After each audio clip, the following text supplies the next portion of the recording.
इधर जो है भगवान ब्रज से भावनाओं की तरंग प्रवाहित हो रही है, भगवान की स्मृतियां, भगवान को ब्रज याद आ रहा है और ब्रजवासियों को भगवान की स्मृति हो रही है। भगवान उनकी स्मृति से व्याकुल हो रहे हैं, क्योंकि ये यथा माम प्रपद्यन्ते तांस तथैव भजाम्यहम्। जो जिस भाव से मेरा भजन करता है मैं उसी भाव से उसका भजन करता हूँ। इधर जो है भगवान के जो प्रेमी भक्त थे श्री उद्धव जी महाराज, उद्धव जी महाराज भगवान वसुदेव जी के भाई थे, ये भाई के पुत्र थे, देवभाग के पुत्र थे उद्धव जी।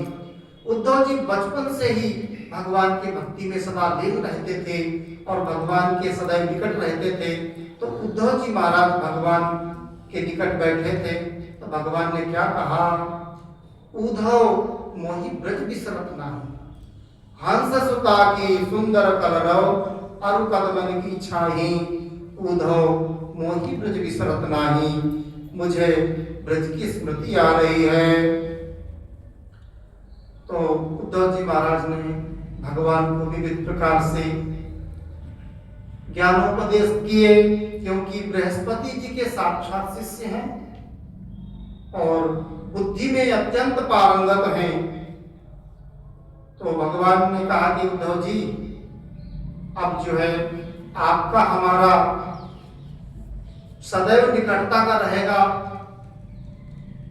और आप इस प्रकार ज्ञान में स्थित रहेंगे तो भाव और ज्ञान का दोनों का मेल नहीं होगा, इसलिए आपको भी प्रेम की प्राप्ति होनी चाहिए। और प्रेम की प्राप्ति तो प्रेमी जन ही दे सकते हैं, प्रेमी जनों के संग से ही प्रेम की प्राप्ति होती है। तो प्रेमी सबसे कौन है, तो कहते गोपी प्रेम की ध्वजा, जिन गोपाल किए बस अपने उर्धर श्याम भुजा। तो प्रेम की आचार्या ब्रज की गोपियां हैं, उनकी कृपा के बिना उद्धव जी प्रेमी नहीं हो पाएंगे। तो भगवान ने कहा उद्धव जी आप ब्रज को जाइए और वहां जाकर के जियो तामन मनस कामत प्राणावदर्थे त्यक्त दैकाः मामेव दैतम प्रेष्ठ महात्मानं मनसागतिः, ये त्यक्त लोक धर्माश्च मदर्थे तान विधर्म्यहम्।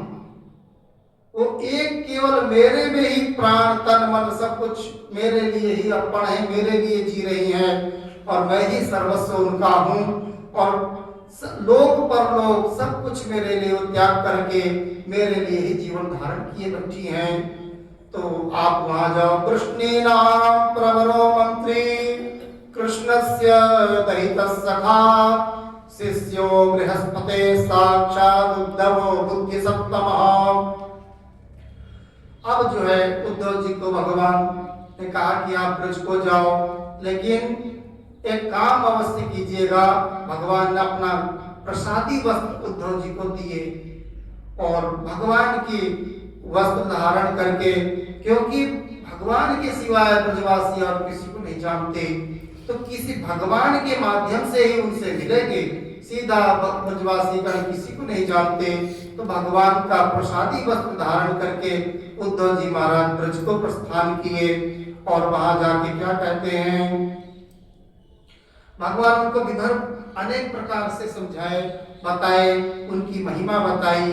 और इधर उद्धव जी महाराज रथ पे सवार होकर के और वहां जाकर के ब्रज को पहुंच रहे हैं। कहते संध्या का समय है।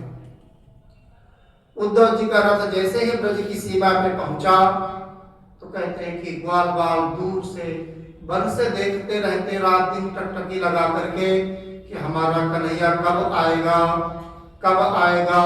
तो कहते जैसे ही रथ की धूल उड़ते हुए वो सखा लोग देखे ग्वाल वालों ने, तो दौड़ करके बड़े उत्सुकता से कि हमारा कन्हैया आ गया। जैसे ही रथ के निकट पहुंचते हैं तो क्या देखते हैं कि तो अकेले हैं। फिर जाके निकट पहुंचते हैं तो उद्धव जी महाराज रथ से उतर करके ग्वाल वालों से बात करते हैं। तो उद्धव जी महाराज ने कहा कि आप लोगों के लिए ही मुझे भगवान श्री कृष्ण ने भेजा है और मैं उनका सेवक हूँ। तो ग्वाल वालों ने कहा कि हमारा कन्हैया कब आएगा? भगवान उन्होंने उद्धव जी ने कहा कि बहुत शीघ्र आएंगे। अब ग्वाल वालों के हृदय में जो भगवान के प्रति भीतर विकलता थी, एक एक करके कहने लग गए और कह रहे हैं कि उद्धव जी, हम तो चलो मनुष्य हैं, किसी प्रकार अपने प्राणों को धारण कर लेंगे, लेकिन इन गायों को कौन समझाए? ये तो थोड़ी थोड़ी देर में मथुरा की ओर सिर उठा करके बार बार रमाने लग जाती हैं। इनको देख करके तो हमारा हृदय ही फटने लगता है, क्या करें? इस प्रकार उद्धव जी संबोधित करते, उनको समझाते हुए पैदल ही वहां से ग्वाल वालों के साथ आ रहे हैं। अब जो है सखा लोग अपने अपने गोष्ठ को गायों को लेकर प्रवेश कर रहे हैं। उद्धव जी महाराज ने पूछा कि नंद बाबा का महल कहाँ है? ग्वाल वालों ने कहा कि उद्धव जी सीधा रास्ते से आप चले जाइए, जिस रास्ते से झरना बह रहा हो द्वार पे, समझ लीजिएगा कि वही नंद बाबा का महल है। कहते वो झरना क्या था? वो यशोदा मैया के आंसुओं का झरना था। ब्रज के बिरही लोग बिचारे, बिन गोपाल ठगे से ठाढ़े, अति दुर्बल तन हारे। जो को कान कान कही टेरत, माते यशोदा पंथ निहारत, निर्घत सांझ सकारे। जो को कान कान कही टेरत, अखियन बहत पनारे। यह मथुरा काजल की रेखा, चेनिक से ते कारे। परमानंद स्वामी बिन वैसे, जीव चंदा बिन उतारे। तो कहते हैं कि मात यशोदा पंथ निहारत, उस रास्ते से लोग जाना बंद कर दिए कि कोई जा रहा तो मैया पूछती है, क्या मथुरा जा रहे हो? मथुरा जा रहे हो तो मेरे कन्हैया को संदेश दे देना। और उधर से कोई आ रहा है तो कहती क्या मथुरा से आए हो? मेरा कन्हैया ठीक तो है। इस प्रकार उस रास्ते से लोग मैया की वजह से लोग जाना बंद कर दिए। ऐसा रत्नाकर कवि कहते हैं। अब आगे जो है वहां देख रहे हैं श्रीमद, ये रत्नाकर कवि जी का भाव था। श्रीमद् भागवत के भाव के अनुसार कह रहे हैं कि उद्धव जी आए, संध्या का समय था और कमल खिल रहे हैं और भ्रमर गुंजार कर रहे हैं और छोटे छोटे बछड़े इधर उधर जो है छलांग लगा रहे हैं, कूद रहे हैं। और लेकिन भीतर सबके एक विषन्नता सी छाई है, सबके अंदर एक भगवान का अभाव से एकदम जो है खिन्नता है, प्रसन्नता किसी में नहीं दिख रही, केवल यंत्रवत अपना कार्य कर रहे हैं। आगे जाके देखते हैं कि जो है नंद बाबा के द्वार पे जैसे ही रथ खड़ा हुआ कि नंद बाबा श्री कृष्ण के ही समान उनको बाहु भर करके हृदय से लगा करके बड़ा सत्कार किए। रात्रि के समय अंदर ले जा करके उनको भी अनेक प्रकार से विविध भोजन से उनको संतुष्ट किए। और जैसे रात्रि में उद्धव जी बैठ गए तो नंद बाबा मैया यशोदा बैठ करके कह रहे हैं कि उद्धव जी आप जो है हमारा बड़े सौभाग्य की बात है, पापी कंस अपने पाप के फलस्वरूप अपने अनुयायियों के साथ मारा गया और अब तो जो है वसुदेव जी, देवकी जी और समस्त यदुवंशी सुख से तो है। नंद बाबा का कहने का तात्पर्य है इतनी सब बात कह रहे हैं, लेकिन उनको अपनी और मैया की और लाला की चर्चा करना था। तो कह रहे हैं कि वो कोई सामान्य नहीं थे, किसी देव श्रेष्ठ, वो कोई देव श्रेष्ठ थे और कोई विशेष कार्य के लिए उनका आगमन था, क्योंकि बचपन से उनकी एक विलक्षण कार्य किए जो कि सामान्य मनुष्य के बस का नहीं है। और मैंने भी वहां देखा कि 10,000 हाथियों का बल रखने वाला कोलया पेड़ को खेल खेल में ही मार दिए और इतना विशाल धनुष को उन्होंने खेल खेल में तोड़ दिए, जैसे हाथी का बच्चा इक्षुदंड ईख को तोड़ देता है। इस प्रकार बात करते करते कहते उद्धव जी, इति संस्मृत्य संस्मृत्य नंदः कृष्णानुरक्तधीः अत्युत्कंठो भवत्तूष्णीं प्रेम प्रसर विह्वलः। नंद बाबा कहते कहते कहते उनका गला अवरुद्ध हो गया और आंखों में आंसू भर गए और बोला नहीं गया, चुप हो गए। उसके बाद मैया यशोदा, उनके स्तनों से दूध झरने लग गया और आंखों से आंसू झर रहे हैं और भगवान की स्मृति आ गई, उनको याद आ रही है और क्या कह रहे हैं कि उद्धव जी, मेरा लाला तो ठीक तो है।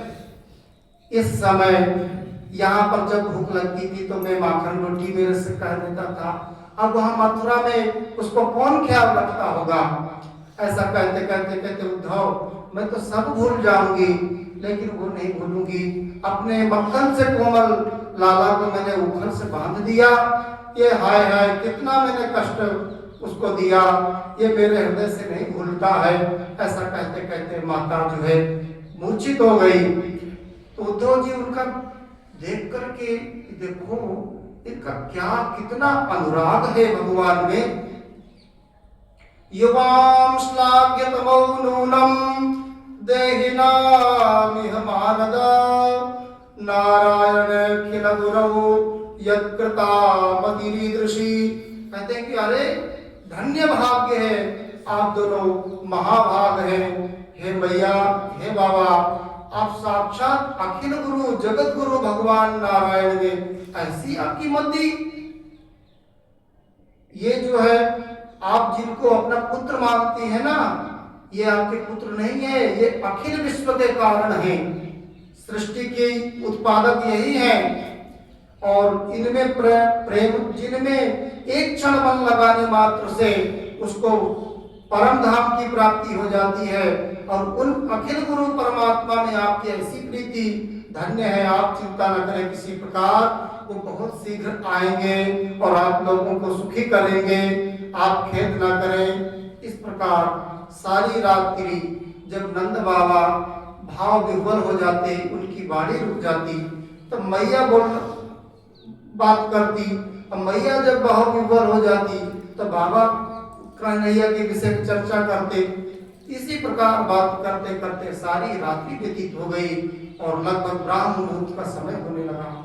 इधर क्या देखते हैं, मैया और बाबा से आज्ञा लेकर उद्धव जी महाराज यमुना तट पे जाकर के संध्या वंदना के निमित्त गए।